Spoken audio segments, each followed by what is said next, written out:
Hi, my name is Dale Johnson, and you're tuned into another episode of Young Black Equestrians. I am. I am. I am. I am a young. I am a young. I'm a young. I am. And I am a young Black. A young black. Young. black. A young black. Black equestrian. Equestrian. Equestrian. Black equestrian. Equestrian. Black equestrian. Equestrian. Black equestrian. I'm a young black equestrian. I am a young black equestrian.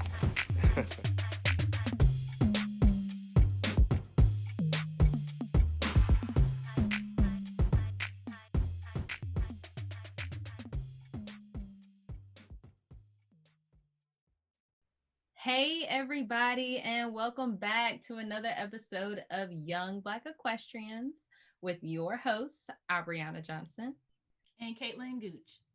Today, we have another Johnson on the line, Dale, here with us from California. He is a polo player, and we are going to hear all about him today. So welcome to the show, Dale. Thank you for having me. I appreciate it. Happy to finally be here. Good. Well, let's just get started with you telling us about yourself. I told where you were located and, about your life. Just tell us about yourself. Yeah, absolutely. So more specifically, I do live in California. I'm from Northern California. I'm a native here. I was born and raised in Oakland, California, and have family throughout the region. So San Francisco, Oakland, I've lived in both places. So they're right across the bay from one another. I just before we got into the sort of the live discussion here, I was just letting everyone know I work in fintech, and so that's basically what I do. So my day job is really that I do global operations at Visa, and then I maybe moonlight as a polo player. And I got into polo really because I was on a business trip in Buenos Aires once, and I saw a pair of awesome boots when I was buying some leather for my mom down there. And I was like, are those for polo? And the shopkeeper's like, yeah, for polo. And I'd always loved horses. My grandfather was a horseman. And so I was like, oh man, I want to do that because I'm pretty athletic. So I want to do something athletic on horses. And I mean, 3 years later or so, we find ourselves here. So that's about it. Okay, so you just started riding 3 years ago? Yeah, for the most part. I've got a pretty laser focus. When I really want to get something done, I do it. So I basically said, hey, I want to become a polo player, and I did that. So I wrote an article a few years ago about dedicating over 100 hours to polo. So I kind of put everything to the side and said to myself, hey, I want to become a really good polo player, or at least a decent one. And so I just dedicated most of my week after work to riding and, did that. So got logged in hundreds of hours, jumping, playing polo, some dressage, everything, you name it. So I did that. But horses are not necessarily new to me. My grandfather, as I said, was a horseman. My family has a ranch just north of Houston, 90 miles or so. And that's where my grandfather was born. And it's a place called High Prairie. And he was born there, and it's a black settlement that was founded shortly after Juneteenth. So I think a lot of people kind of came into understanding what Juneteenth was maybe last year or so. I always kind of lived it because my grandparents are from Texas. But shortly after Juneteenth, my family went into the cattle sort of business, and they founded, with another family called the McAdams family, they founded a black settlement called High Prairie, which now currently sits in the town of Madisonville, Texas. And so we had cattle, and that's where my grandfather was born. I think it's like 1917 or 1918. And his job was really to raise quarter horses, and he did that before he went to college. So he obviously ended up moving to California, where I find myself, but horses and being outdoors and stuff like that was always the theme of my family. So I've always loved horses, always wanted to be around them, but it wasn't until I got older that I kind of came into my own financially and maybe mentally to make it happen. So here we are. I love it. Did you have to dig up all of that history about your family? No, not really. So, it's funny. My mom and dad are very forward about letting me know about my family history. And so they're very proud. My mom is actually originally from the Northeast, so my family's like all through Canada, and then parts of like New England, and then largely in New York. And then my Johnson side of the family, they're all from like Texas and stuff like that, like East Texas and whatnot, so around the Houston area. And no, my family made sure that I traveled to these places, made sure that I was often moved to those places to just kind of understand sort of history, particularly Black history within sort of North America. So we obviously had a huge component that was down in the Deep South, but then also another component that was like in the Northeast and Canada, which is two very different dynamics and really interesting sort of confluence of different experiences. So kind of where we find ourselves. Yeah. I'm just in awe, honestly. Like, wow. Yeah. There's a whole history there. I mean, I know from, Caitlin doing all this research into Black cowboy history, and me just doing research into my own family history. It is such a blessing to know. Absolutely. Yeah, I think my mom has this saying, it's like, you don't like know where you're going if you don't know where you come from.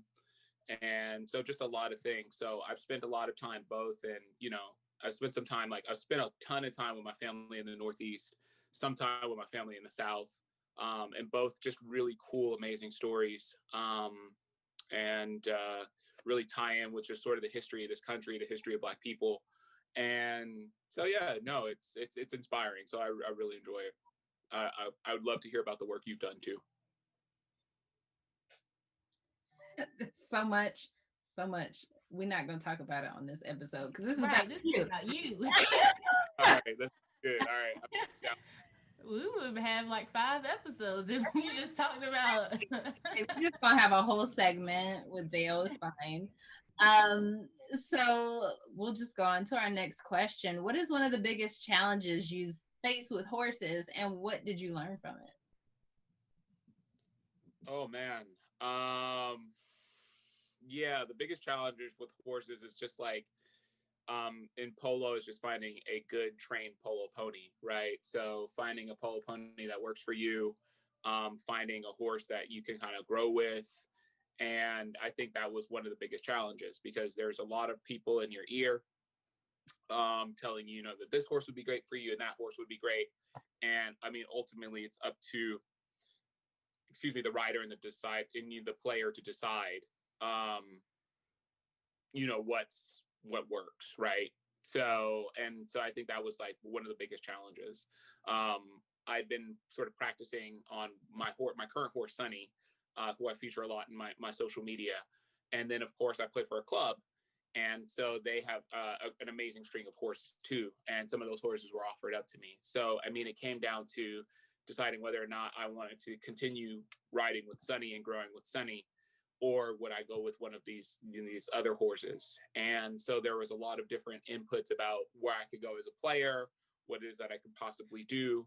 And so I, basically said that that I would say that was one of the hardest decisions I made. So personally, I'm definitely both a head and heart kind of guy. I got to use my head like Sunny in terms of cost, in terms of being able to grow, in terms of those things was really great. But in terms of heart, she'd really kind of grown on me. She's an amazing mare. She's really sweet, maybe sometimes a little misunderstood. And so I know how that can be, to be a little misunderstood. So I went ahead and pulled the trigger on leasing Sunny, then eventually buying Sunny. Oh, I didn't know Sunny was a mare. Yeah, Sunny. Me either. Would have never guessed that based on the name. Really, her ears are always pinned back. Well, I feel like a lot of polo ponies, when you catch stills of them, they're like, right. So Got I the guess game face on. yeah. I'll share this tidbit that like most of the horses played in polo are mares. It is the preferred horse of the polo player is the mare. Rarely do you really find geldings. I mean, they're there, but there's just something about the mare, nimble, intelligence, all these different sort of components that make them, in my opinion, and a lot of other people's opinion, I think, perfect for polo. Oh wow. Yeah. Wow. Well, I mean, that kind of goes into the next question. A common misconception people may have about polo. Yeah, so this is the kind of the thing that I really want to sort of, that's the barrier that I work to try and break down, is to try and make polo a little more sort of grassroots, ground level, accessible, right? So everybody has this idea of what polo is, the Prince of Wales, the Veuve Clicquot, all of these things with people like wearing seersucker and hats. I mean, like if you ever like take a look at like the Veuve Clicquot classic, you never even see like polo. You just see like a bunch of people dressed up. So I think it's very easy for people to really kind of categorize polo into like this really kind of interesting sort of leisurely sport. Don't get me wrong, all sports are leisure sports, but polo is an extreme sport. It's the fastest sport in the world. I mean, we can get up to like 30, 35 miles per hour. If we do a breakaway, we bump our horses. There's a lot to it. And there are a lot of dynamics. I mean, it's dirty, it's rigorous, it can sometimes be very aggressive. And so if you really kind of get into it, you'll understand that polo goes far beyond this idea of like I said again, like the Prince of Wales being handed a horse by somebody. I mean, a lot of the people that you meet and a lot of the people that I've met, they're maintaining their own strings. They're doing everything that's necessary to keep these horses together. And I mean, I've got one horse, but to play polo effectively as just sort of an amateur player, I think you need about 3 horses to play. So if you talk about somebody doing that on their own, when you talk about logistics and cost and management, it ends up becoming something far less glamorous than I think is sold. Now, don't get me wrong. I think that the glamour part is really nice. There's something beautiful about the sport.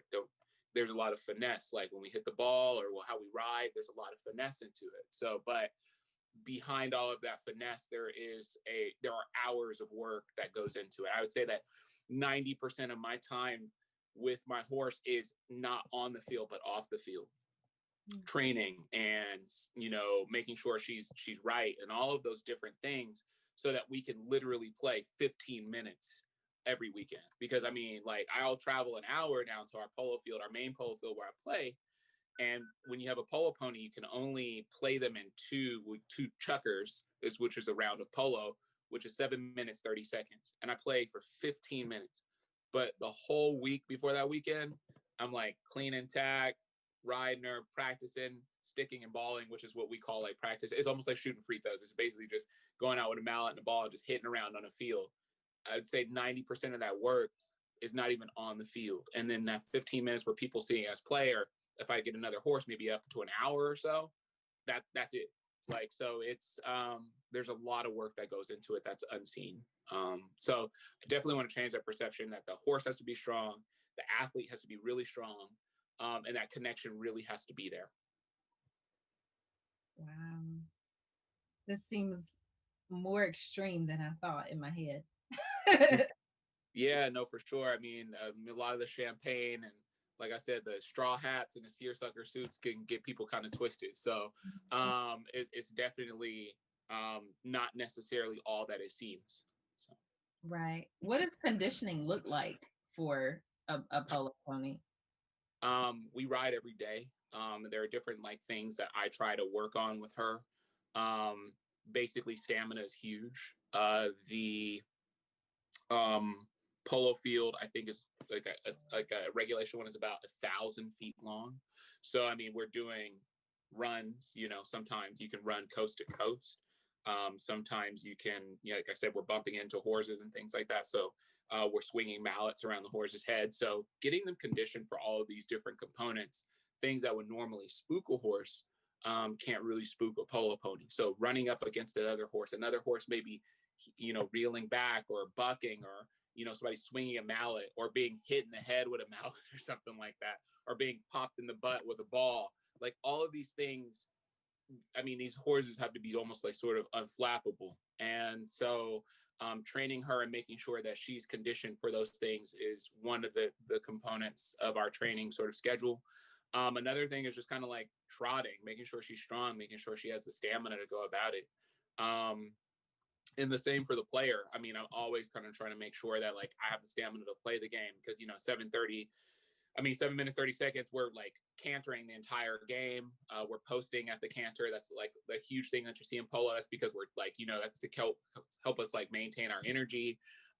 There's a lot to it, so you really come off the field like dirty and sweaty, and there's a lot of different things to it. So yeah. So hopefully I didn't go too long there. No. How did you have to train your mindset to just get used to all of that? Because you said that you just started riding and then you entered the most extreme horse sport. Yeah, so that's a good question. I think a good way to go about it is if you've played other sports outside of polo. And I've dabbled in a lot of different sports outside of polo. I think in high school I ran track and field. In college I dabbled a bit in rugby, played racquetball. And so there's a few things that, and then I went into like amateur sort of like Olympic weightlifting as well. So all those sports kind of get your mind right about to play. So and a lot of those sports, especially like Olympic weightlifting, is pretty rigorous, and it's one where one has to do it every day, and they kind of have to be consistent at it. So more or less building that discipline and making sure that happens was easy. It was easily transferable over to polo, and a lot of the sort of fundamentals that I learned in like Olympic weightlifting are perfect for polo, like keeping your heels down, hyperextending your back, putting your chest out, trying to keep your hands as quiet as possible, which is something I'm still working on. Just all of these different things really kind of helped or easily transferred into sort of my sort of tenure with polo, if you will. Wow, that is really cool. That's yeah. Cool. So what vision do you have for the future in your riding journey? Oh, beautiful. That's a good question. So each year, my good friend Oliver, he's sometimes in my stories and on Instagram, he's a dude from the UK that I met playing polo. Awesome guy. We often tease each other because he's from Essex, which is right across the way from London. So he says he's from the Oakland of London, whereas I'm like from the Oakland of San Francisco. So it's a little more, I guess, rough and tumble, if you will. So I would say that we write our goals down. So the first goal that I'd ever had when I started playing polo was just become a good rider. Polo is like 80% riding, 20% rules and hitting and all of those other components. So my first year was like, I'm just going to ride. I probably rode more than I ever played polo. My second year was kind of like I say 2.5 years. My second year was like, okay, you're going to get out there on the field. You're really going to learn the feel for the game, get out there, see what it's like to bump up against players, run, play the game at speed, hit at speed, all of these different things, like scare the hell out of yourself, which I've done, fall off the horse, like fall off during a game, like all those things I wanted to experience, which I did. As I've now owned a horse and keep her stable close to where I live, the big part was like, how do I get the logistics to make polo happen? So that was buying a trailer, getting my own rig, like truck, so like I got my own diesel and all that kind of stuff, and making sure that happened, and then kind of paying off a lot of those components to say, you know what, now I can play polo at a sort of the minimum cost. That's a huge factor that a lot of people don't rule in, and it's something that I always like to be very upfront and transparent about, is the cost. So like if I can transport my horse and keep her close to me, I don't have to pay anyone for lessons. I can keep her trained. I don't have to have anyone tune her up. I'm not saying that that's not a bad thing. I mean, that's somebody's livelihood. But for me, where I sit, I mean, I do okay, but not enough to pay other people to do the work that it takes to make polo happen. So I have to do that on my own to make it happen. So making those logistics work, making the costs work. And so like paying for my trailer outright, owning my horse outright, and then almost in a few months I'll own the truck outright. And then that brings my costs and effectiveness down super low. So that was another goal. Now, the next goal that I have for polo is like beyond logistics and cost and being able to ride and actually get just the basics of the game, is now to understand the strategy and the theory of the game. Because there is a lot of theory that is polo. Like, for example, when we play on the field, we play in like this idea of a diamond. We always kind of have to be on the mallet side of the other player so that we can actually take them out with like our other mallet or ride them off or whatever it is that you want to ride off is basically when you bump your horse into another one. A hook is basically when you take your mallet, as they try to take a swing, you can slap it down. There's a lot of different things in polo that, and a lot of different defensive plays that you can do.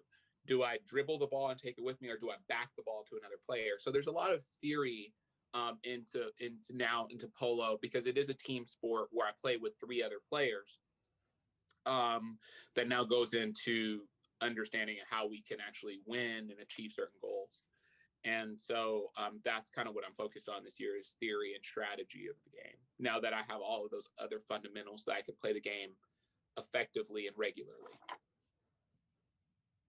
That is cool. How do you communicate with your team on the field? You just yell? Yeah. Okay. So, my voice would be gone. like a really good polo game, people are yelling to each other the entire time. People are yelling at each other. So, but there are 4 people, and basically, if you play polo, I think efficiently or correctly, those people are usually in succession. So you have the 4th, who's your back. You have, your 1st, who's your front. And so they're all playing different roles in sort of that dance, if you will. And they're playing the opposing players. Do you play? It depends. So it just really depends on the day. So sometimes I might be the most experienced player, and so I'll play the back, which is generally the number 4, and that is to be the person who just kind of backs up. And they're the pessimist, if you will. They're always like going in with the understanding that your team could potentially lose the ball. So if they do, you want to be out there backed up to make sure that the other team can't take it back the other way. The front is always the optimist. They're fighting. They're always kind of going for to take it to the front. I think that's my understanding. Yeah, I think that's my understanding of the game. The back always backs everybody up. They're a strong hitter and a strong defender. And I think in polo, you have to understand the kind of horse that you play, right? So if you got, off the track thoroughbred that's, ready to bolt and run, that's great. They can take it down the field if you're a good enough hitter. Sunny is not that. Sunny is, she's like this, sort of quarter horse or native horse, if you will, from Latin America. She's really good at ramming. She can pirouette on a dime. She's really good at knocking things back and going for it. So a lot of what we do is we do a lot more defense, so me and Sunny, and we're learning to do that more. So Sunny is not designed to bolt down the field like some horses are. And so that's another thing that you kind of have to understand with polo is what kind of horse are you playing, and what kind of player are you? I do like speed, but Sunny is not necessarily, she can run, she's quick, but she is not designed for sustained speed down that length of field. So without burning her out. And then if you burn her out after so many plays, then you got a burnt out horse that you're playing back the whole time. And, there's just a lot of different things that one has to consider when they're making decisions about how to play the game. Yeah, I mean, that's why quarter horses were named that in the first place. Right. Just being able to have that, the fastest for a quarter mile. But after that, don't ask them no questions. Right, exactly. They're gassed out, right? So, and Sunny very much falls into that category. So that's what it is. So that's cool. So when you go to play, you're not always playing with the same people. No, I'm not always playing with the same people. So at our club, basically, they'll mix us up and things like that. But ideally, we want to play with a team. And so a team that you regularly play with. So sometimes I can play with my friends who I normally play with. The guy, Ollie from the UK that I talk about, is always great to kind of just team up with him. There are also people I usually just kind of vibe with really well. So when it's oh, we got a team, good. In polo, the communication in polo is a little difficult when you're mixing people up sometimes, like we do in our clubs, because you may not always be comfortable yelling at people or people yelling at you. So but I think that that's where the community building and things like that come in, and I think that that's the great thing that I like about polo is that each player and each person is forced to kind of get out of their comfort zone, whether that's speed or understand their horse, understand their abilities, or then even just something as basic as communicating with another player. Yeah, so that's really about it. How many people do you think you've had to sit down and talk with to understand polo as much as you have now? Wow. The polo community's been super open, super welcoming. I've heard some things in sort of the broader equestrian community, with Black people, with people of color and things like that, or just yeah, just in general, like with polo. I mean, it was usually a male dominated sports, but it's actually moving and skewing more to the in favor of women. Um, so they've had women in general have had their own experiences in polo, I imagine. But sitting down, I mean, but so the point that I was trying to make is that everybody's been so open, like so many, and I think the polo community is crazy. So people are just like, we're just, like, I mean, people just bolt their horses down the field. They're like bumping horses into each other. They're like each other's mallets. They're dangling off. So I think that get the field, people look beyond that and sort of respect. And if they see like, hey, this person's really kind of putting their best foot forward, it doesn't matter. They're just like, this person's crazy enough to play with us. You know what? Here's some advice. And so I've gotten advice from some, amazing players. Some amazing, yeah, just amazing players from not only here but from around the world, which has been really cool. Like I put up riding videos, and somebody from the UK try and hand closer to her, telling me that one day. And it's great. It's really cool that polo is like a global sport that's played throughout the world. There aren't a lot of players, only about 24,000 players worldwide. But those 24,000 players are scattered throughout the world. They're obviously Argentina and the United States in the UK are the largest sort of concentrations of players, but you have huge contingents of players in Africa, in the Middle East, and in Asia. So, and then of course down in Australia too, you've got quite a few players. I got a boy down there that's playing a little bit, I think, still too. So, yeah, it's an amazing kind of global community. We're small, so I think everybody kind of knows each other, or is a degree or two away from knowing somebody who knows someone. So, and it's amazing. Like I said, it's a co-ed sport. It's mixed sex, if you will. So I play with women on my team, men. The horse in polo is really the great equalizer, and you can play with women who are heavy contenders, right? You don't like, oh shit, like excuse me, so and so is playing and she's on that team, like we're done. And it could probably be a team of just men, and then you see some of these stacks up, like these women stacked up against you. Like it's really interesting to kind of see those dynamics at play now, when you play polo. And that's like the thing that I really like about the sport is that it, with the exception of the cost, it could be very egalitarian. So yeah, so that's really that's it. That is cool. Yeah. What advice would you give aspiring equestrians who either just want to get into the horse industry or want to get into polo specifically? Yeah, for sure. There's a few things that I was like, perseverance, endurance, and just consistency. In fact, my boy and I named my trailer that I take the vintage trailer I restored for Sunny. We named it Endurance because we always said that like this is like a thing that you just kind of have to endure. There are a lot of days where I've gotten off the field where I haven't played well. There are days where I'm like, man, this is super expensive. There are days where things are going on. And I'm like, why am I doing this? Like, if I talk to my accountant right now, he'd be like, Dale, what? And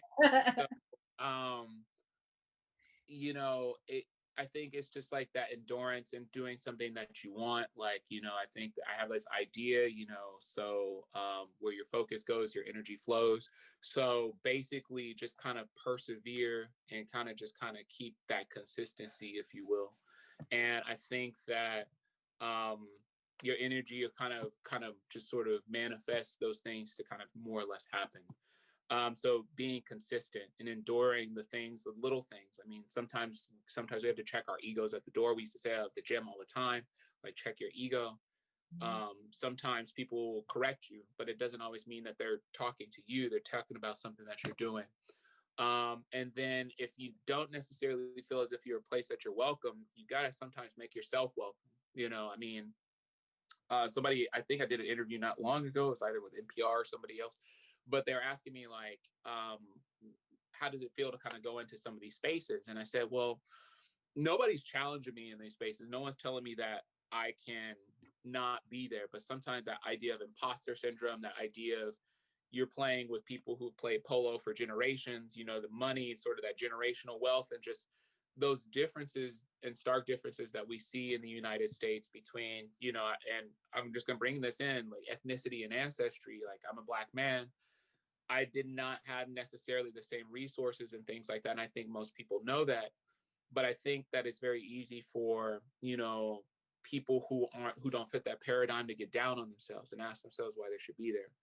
I don't think they should do that. I think people should, take a breath and walk in there and say, I belong here. It's okay. Like, I do that every day. I do that at work. I do that at Polo. I do that at other places. And sometimes you will be the only person who may look or come from an experience like yours.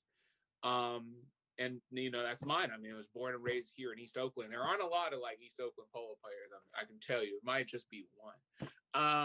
So to kind of do that and make that happen,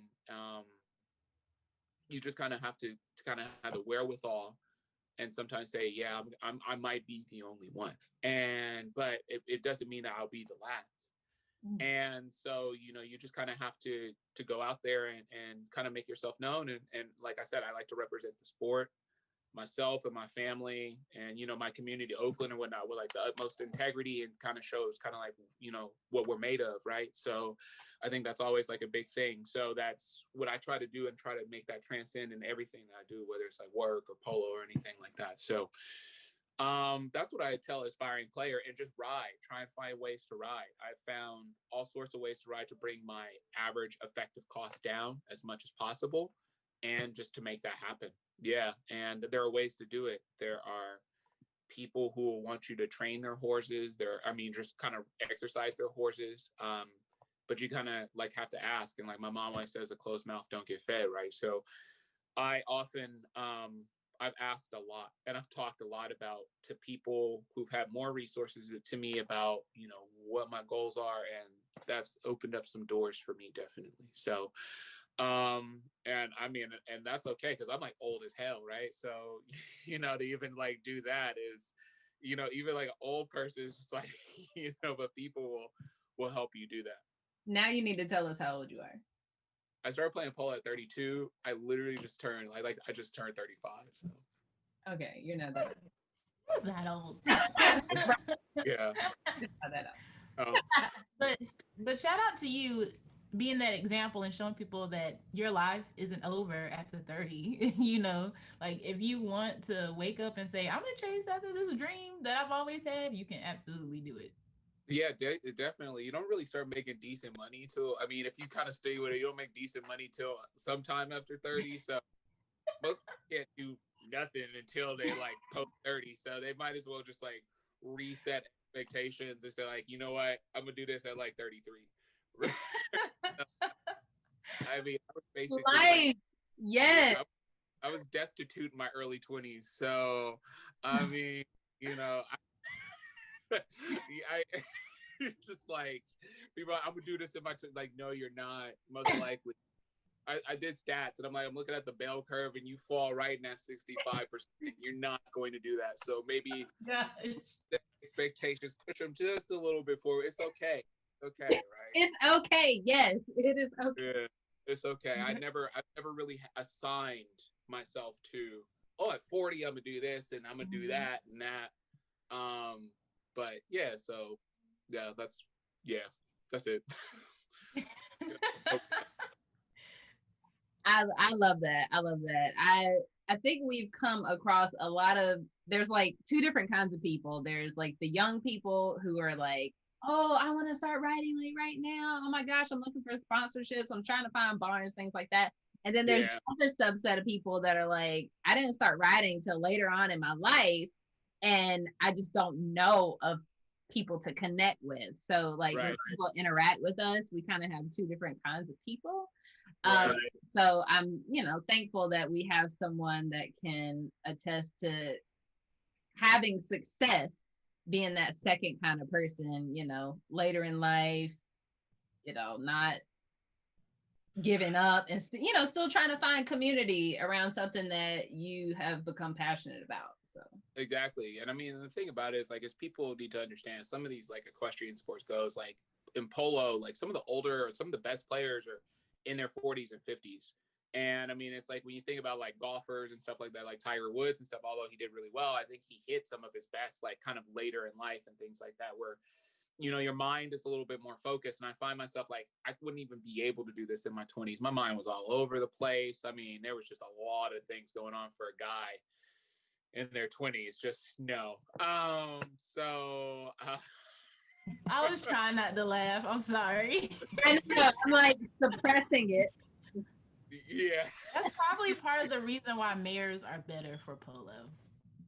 Just gonna Yeah, throw that out there. That part. probably. I would probably say that might be a fact. So except when someone's playing a gelding and your mare's in heat and you're like, oh damn. We are not going to bump into him right now. Stop. Yeah. So it's just like trying to move over. It's like, no, that's not how we play the sport today, Sonny. Like we gotta bolt on the other side of the field or something like that. So, or when the mares or multiple bears are in heat and they're like attacking each other, like biting each other. Oh, like, what are you trying to say? it's like there's nobody here to compete for. Like you don't have to fight against each other. There are no geldings here. But yeah, so yeah, no, I kind of like this sort of in my later in life. And then when you look at some of the like polo luminaries, if you will, we've got a gentleman here by the name of Memo Garcia here, and he's originally from Mexico, but lives here in California, down near Southern California. Is like the polo. We call him the Michael Jordan of polo. I've seen him play, and he's playing well into his 60s, and he's an amazing player. So as I look at timelines about how I want to grow and progress with the sport, I think to myself like, well, I've got another good 30 years or so. So there's really no rush in sort of trying to make it all happen today. That is a word. That is a word. How do you see a lot of injuries in polo? Yeah. Well, I mean, yes and no. Like with polo, I mean, we prioritize safety over everything.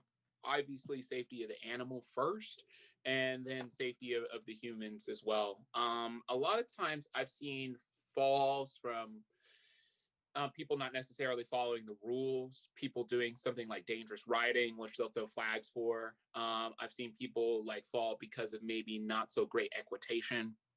And we have a very functional sort of equitation or riding style in polo. Like I say, posting at the canter, things like that you wouldn't see in other equestrian disciplines. We ride most of the time like in the half seat, the most of the game. So there's a lot of different things. So like, if people are too far forward, or if they're not doing enough, or if they're dangerously riding and just kind of sporadically running their horse all around and T-bone into somebody. I've definitely seen like injuries from those cases. I've seen like someone T-bone, I've seen someone fall. And I've seen someone like get heat stroke, but no like deaths, nothing that was terrible. But I think the common injuries are like collarbone fractures, people breaking their wrists. I've heard of some people breaking their backs. There are potentially deaths, but that's like in any equestrian discipline. But yeah, I have seen some injuries to both horses and players. Interesting. Okay. I was just curious because I'm like just trying to envision, like I need to look up a game. I need to see what this is supposed to look like. Right. Because I'm like, obviously this is like something that is competitive and fun, but you know, as it's described to you, it's like, woo, okay. Yeah. All right. Well, I just want to thank you so much for talking to us today. And I forgot we have the Derby round. Okay, let's do it. I just looked it up and then I completely forgot about it. Okay, hold on. Let me get our questions.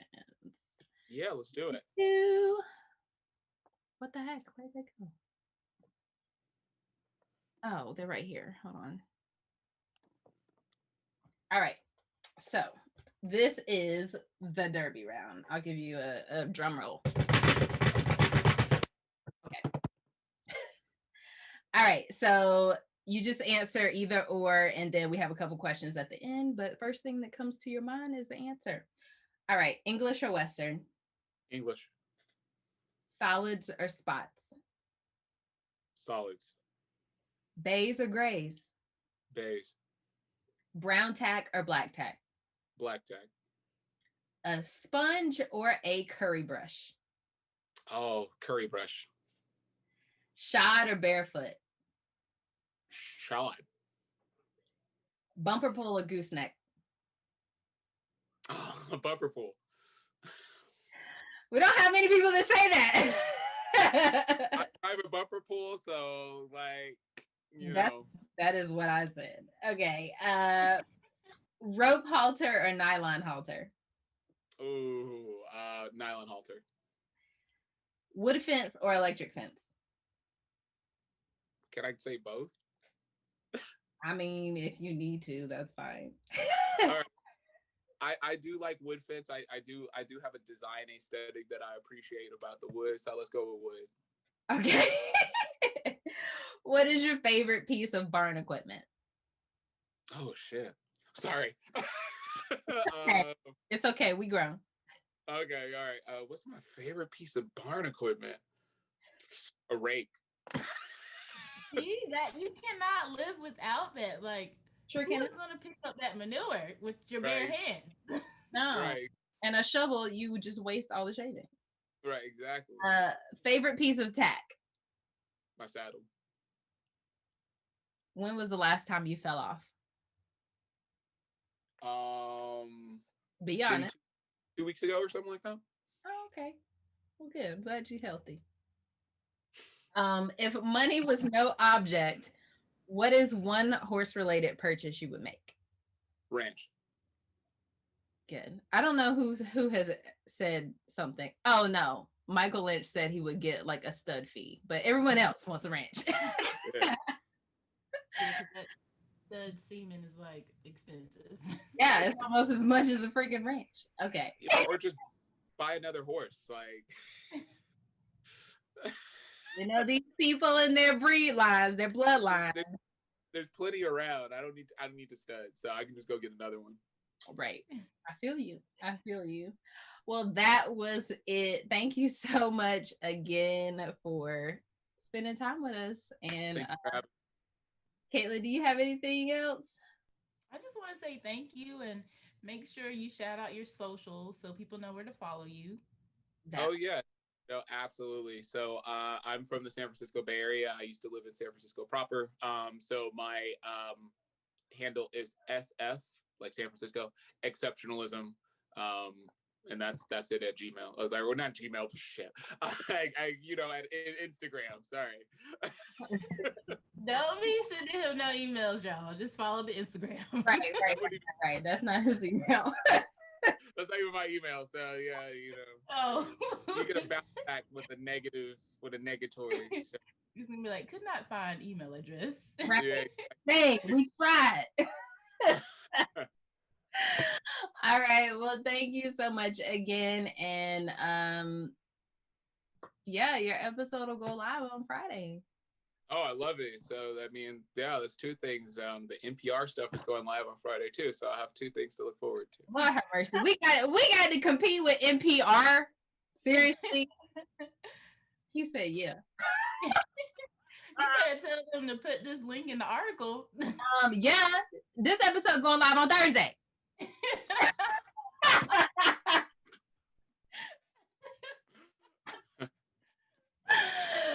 Yeah. Oh my gosh, my stomach hurts.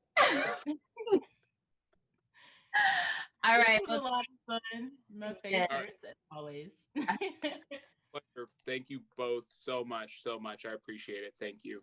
All right. We will talk to you later. No, indeed. Bye. All the best. All right. Bye. Bye-bye. Thank you for tuning in to another episode of Young Black Equestrians. Head over to our Facebook or Instagram pages and let us know what you thought about that episode. Leave us a review on Apple Podcasts and have the opportunity to be featured in our next episode. See you next week.